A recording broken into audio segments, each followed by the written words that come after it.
Okay, second quiz of 4.1. This is 4.1.4. And this one, we're going to talk a little bit more about the Iron Curtain, and things are going to start heating up between these two groups, all right? So we basically have two sides of this battle, the Eastern Bloc and the Western Bloc. Okay, Eastern Bloc is the Soviet Union side, and the Western Bloc is the capitalist side, okay, US and other European power side. Okay. So once this was pretty much established, the US, we beefed up our security system. We created the CIA, and we put all these other departments into the big war department or defense department, and we just really threw in a bunch more money into our defense because we were trying to be bigger and badder than the Soviet Union, right? Trying to prepare just because we knew that something was coming.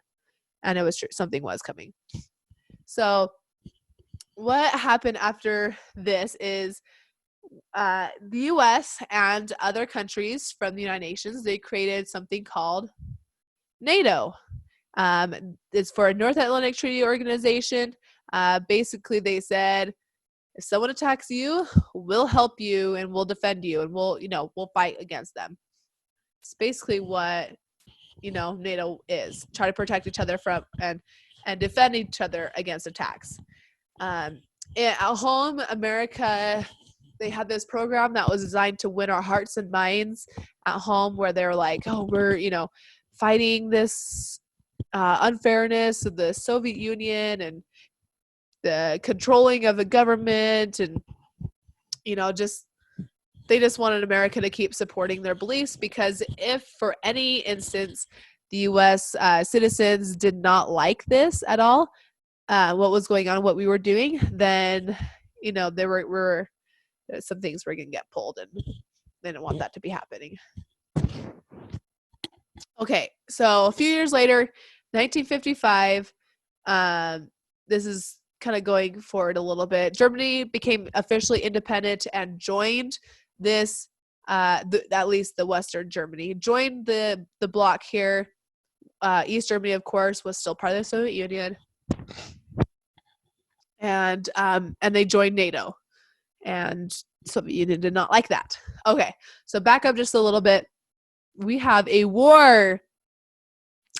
Things heat up. Okay, so we have the Cold War. Right? Not the Cold War, sorry. The Korean War. So here's a map of Korea. This is just, as you can see from the map, is just underneath China here. Okay. So basically, the North was controlled for the most part or managed by Communist Soviet Union. The South, they did not want it. They wanted capitalism. Can't have that. So we sent lots of troops in to South Korea and train them and help them. And a war broke out. This is in the war. Basically, this is where it basically started. They basically ended right at the same border as where they started. They didn't really gain a lot of land. They went back and forth a bunch of times. It ended in a stalemate, an armistice, where both sides didn't really win. They just agreed to stop firing and stop warring at each other. And actually, the Korean War wasn't officially over, meaning that there wasn't an actual peace treaty signed until recently. President Trump signed a peace treaty or helped negotiate that peace treaty between these two countries. They both did want to become one Korea again, because they used to be one Korea. It used to be just Korea. And they both would still like to be Korea again, but they just have two different ideas on what the government should be. And I don't see a united Korea happening anytime soon, unless there's a war. Another one. So let's see. This is one of what we call proxy wars. Proxy wars is basically when you have two big powers, and have little puppets that will fight things for them. These guys are the puppets. Okay, North Korea was getting their money back from Soviet Union, and South Korea was getting their money back from the U.S.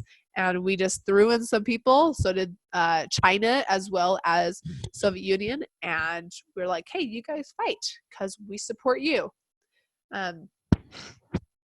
during this war, I mean, we pretty much won, or South Korea pretty much won, or, you know, the armistice was, you know, stated was the whole thing didn't go to the north, because Stalin died. And so the new leader, Gorbachev, he was like, all right, we'll withdraw our people. And then China's like, yeah, we'll withdraw our people too, so that we don't, you know, we'll just be done. And after this point, the arms race begins. Woohoo! So after the atom bomb, soon the Soviets get the atom bomb, and then there's a race. Okay, there's a race that goes on. Basically, this race is to get the most power, not the biggest army or you know, the most land. It's who could blow the other up the best. So you remember the NATO agreement? Well, these blue countries are all the countries that sign under the North Atlantic Treaty Organization, called North Atlantic because this is the north part of the Atlantic Ocean. Ha, ha. So clever. So basically at this point, Soviet Union and their friends come together and they're like, well, we're going to have our own pact too, where they promise to defend each other against attacks. And yeah, that's pretty much it for this second quiz. It's really short. It's kind of like the middle of things, you know, Korean War. Basically, just know that, you know, North and South were both backed by Soviet Union, and the U.S. basically ended in an armistice, which is ceasefire. And that's it. Arms race is beginning.